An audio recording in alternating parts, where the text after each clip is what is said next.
এবার যেটা আমরা করব, হেডিং থেকে বুঝতে পারছো, ইম্পর্টেন্স অফ ভিসিই।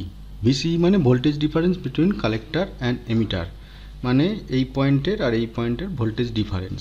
এর থেকে আমরা কি বুঝবো না, ট্রানজিস্টারটা কাজ করছে কি করছে না, বা যা যদি কাজ করে সেটা কি কন্ডিশনে কাজ করছে, যদি কাজ না করে সেটা কি কন্ডিশনে আছে।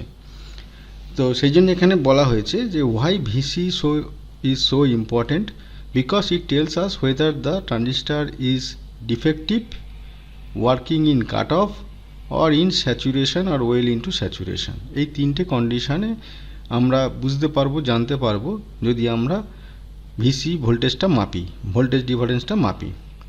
আচ্ছা, তার আগে এখানে বলে দিই যে আমরা যেরকমভাবে মিটারে চেক করি, ধরো এই একটা মিটার আছে,